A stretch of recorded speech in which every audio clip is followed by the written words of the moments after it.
Hello everyone, so welcome to Jaidev classes for JRF in political science. कैसे हैं आप सब friend? This is Meenakshi Singh और आज हम लोग यहाँ पर डिस्कस करेंगे एमसीक्यूज। सो जल्दी से सारे लाइव आ जाओ, आप सबको पता ही है अभी हम लोग कुछ इजी क्वेश्चंस कर रहे हैं। सो स्टार्ट करते हैं। मैंने आप लोगों को एक होमवर्क दिया था और होमवर्क क्वेश्चन ये था कि who said kingship create society and society at length create the state. तो कौन कहता है कि किंगशिप क्रिएट करता है सोसाइटी को and society at length create करता है स्टेट को? सो राइट आंसर इज मैक्लेवर। सो यहाँ पर काफी बच्चों ने इसका आंसर बिल्कुल करेक्ट दिया था। नेक्स्ट क्वेश्चन है modern state is describe as. तो मॉडर्न स्टेट को डिस्क्राइब किया गया है पुलिस स्टेट में, वेलफेयर स्टेट में, लेजिस्लेटिव स्टेट में या फिर पावर स्टेट में। सो यहाँ पर राइट आंसर हो जाएगा वेलफेयर स्टेट। ठीक है, modern state is describe as modern state, एक तरह से वहां पर वेलफेयर स्टेट, ठीक है, वेलफेयर स्टेट के तौर पे देखा जाता है। कौन कहता है कि state is prior to individual? State पहले है ना इंडिविजुअल से। तो यहाँ पर राइट आंसर क्या होगा? Aristotle. Kant, Green, Aristotle, Marx. Right answer is Aristotle. Next question है the state is association of association. किसने कहा? बॉदिन ने कहा, लास्की ने कहा था, ऑस्टिन ने कहा था या बार्कर ने कहा था? राज्य संघों का संघ है। तो कौन कहते हैं? So right answer is option number B, Laski. किसने कहा था state is association of association? तो ये लास्की बोलते हैं। तो who to whom state is an unifying agency. तो कौन यहाँ पर अगर आप देखो किसके अनुसार स्टेट एक यूनिफाइंग एजेंसी है? फिगिस, कॉक्स, मिस फॉलेट या बार्कर? सो यहाँ पर राइट आंसर क्या होगा? स्टेट एक यूनिफाइंग एजेंसी है तो ये मिस फॉलेट बताती हैं, ध्यान रखना। ठीक है, नेक्स्ट क्वेश्चन है आपका who describe state as a society of societies. तो किसने स्टेट को डिस्क्राइब किया था कि स्टेट का क्या, स्टेट कौन होता है? स्टेट सोसाइटी ऑफ सोसाइटीज है। तो यहाँ पर राइट आंसर फिगिस होगा। क्या होगा? फिगिस। फिगिस ने बोला है the theory of corporate state. अगर आप देखो जो थ्योरी है कॉर्पोरेट स्टेट की, उसको एक्सप्लेन किसने किया? गांधीज्म ने, फासिज्म ने, लिबरलिज्म ने या मार्क्सिज्म ने? Right answer is Gandhism. Gandhism इसका करेक्ट आंसर होगा।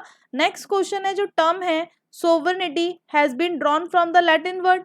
जो सोवर्निटी टर्म है वो लैटिन वर्ड से लिया गया है। तो ये सोवियत से लिया गया है, सुप्रीम से लिया गया है, सुप्रेनस से लिया गया है या सोवरेन से लिया गया है? सो राइट आंसर यहाँ पर क्या होगा? सुप्रेनस। ठीक है, किससे लिया गया है?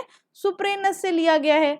कौन कहता है sovereignty was a fullness of state? Fullness of state, तो यहाँ पर कौन कहता है कि जो सोवर्निटी है वो फुलनेस ऑफ स्टेट है? तो ग्रीक, इंग्लिश, रोमन्स, इंडियंस। तो कौन कहते हैं यहाँ पर? राइट आंसर क्या हो जाएगा?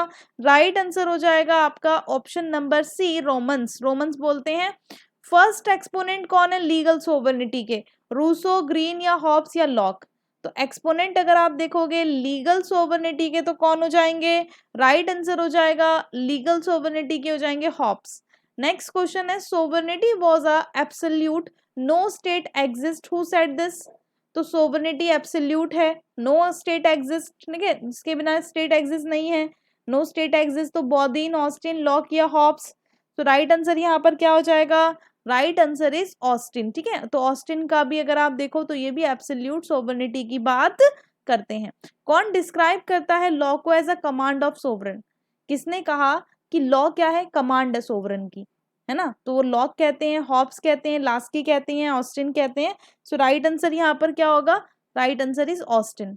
ऑस्टिन ने कहा था कि लॉ है कमांड, जो लॉ क्या है? लॉ कमांड है किसकी? सोवरेन की। उसके बाद नेक्स्ट कहता है in India the legal sovereignty lies in the Supreme Court, Parliament, President या स्टेट? तो यहाँ पर कहता है कि इन इंडिया जो लीगल सोवर्निटी है तो वो कहाँ पर होती है? वो सुप्रीम कोर्ट में, पार्लियामेंट में, प्रेसिडेंट या स्टेट में?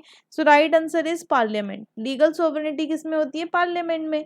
रूसो जो थे एडवोकेट थे वो इंडिविजुअल सोवर्निटी के थे, पॉपुलर के थे, पॉलिटिकल सोवर्निटी थे या लीगल सोवर्निटी? इसका राइट आंसर होगा पॉपुलर। ठीक है, रूसो की सोवर्निटी कैसी है? पॉपुलर। हॉब्स की सोवर्निटी कैसी है? एब्सोल्यूट। ये याद रखना। ठीक है, नेक्स्ट क्वेश्चन है कि कौन कहता है who said that man is born free and everywhere he is in chains? तो ये किसने कहा था कि मनुष्य पैदा तो फ्री होता है, बिल्कुल ठीक है, लेकिन हर जगह वो जंजीरों से जकड़ा हुआ है? सो राइट आंसर इसका क्या हो जाएगा? Rousseau. Rousseau is the right answer. ठीक है, नेक्स्ट क्वेश्चन है आप लोगों का बेसिक फीचर बताना है प्लूरलिस्ट कॉन्सेप्ट ऑफ सोवर्निटी का। तो कंसंट्रेशन करते हैं ये पावर पर, ठीक है, यहाँ पर एक्सक्लूसिवनेस होती है, यहाँ पर डिविजिबिलिटी होती है, यहाँ पर एब्सोल्यूटनेस होती है। सो राइट आंसर क्या हो जाएगा यहाँ पर? अगर आप देखो जो बेसिक, अगर आप देखोगे प्लूरलिस्ट सोसाइटी का, प्लूरलिस्ट कॉन्सेप्ट ऑफ सोवर्निटी का बेसिक फीचर है डिविजिबिलिटी। यहाँ पर क्या देखी जाती है? डिविजिबिलिटी देखी जाती है। किसने कहा था सोवर्निटी जो है आपकी, सोवर्निटी एक तरह से supreme will of the state. Sovereignty क्या है? सुप्रीम विल है स्टेट की। तो ये किसने कहा था? ये ऑस्टिन ने, बॉदिन ने, विलोबी ने या लॉक ने? तो ये राइट आंसर इसका विलोबी हो जाएगा, विलोबी बोलते हैं। कौन सा कैरेक्टरिस्टिक्स नहीं है सोवर्निटी का? यहाँ पर बताना है कि सोवर्निटी का कौन सा कैरेक्टरिस्टिक्स नहीं है ना? तो यहाँ पर सोवर्निटी का कौन सा, देखो यहाँ पर परमानेंस, इंक्लूसिवनेस, एब्सोल्यूटनेस या इंडिविजिबिलिटी। तो यहाँ पर राइट आंसर क्या हो जाएगा? राइट आंसर होगा इंडिविजिबिलिटी। ठीक है, इंडिविजिबिलिटी अगर आप देखो परमानेंस, इंक्लूसिवनेस, एब्सोल्यूटनेस ये होती है, लेकिन इंडिविजिबिलिटी यहाँ पर नहीं होती, ये ध्यान रखना। सो राइट आंसर डी होगा। नेक्स्ट क्वेश्चन है आपका, किसने दिया था कॉन्सेप्ट एक्सटर्नल सोवर्निटी का? एक्सटर्नल सोवर्निटी के बारे में किसने ये कॉन्सेप्ट दिया? ग्रोटियस ने दिया, लॉक ने दिया, ऑस्टिन ने दिया था या लास्की ने दिया था? इसका राइट आंसर क्या होगा? ग्रोटियस। एक्सटर्नल सोवर्निटी का कॉन्सेप्ट किसने दिया है? ग्रोटियस ने। जो टर्म है पॉलिटिकल सोवर्निटी, किससे एसोसिएटेड है? लॉक से, रूसो से, लॉवल से या लास्की से? सो राइट आंसर यहाँ पर क्या हो जाएगा? ये है लॉक से। ये जो पॉलिटिकल सोवर्निटी टर्म है ना, ये लॉक से है। अब यहाँ पर आपका होमवर्क है, और होमवर्क है कि जो टर्म है पॉपुलर सोवर्निटी, इसका मतलब क्या होता है?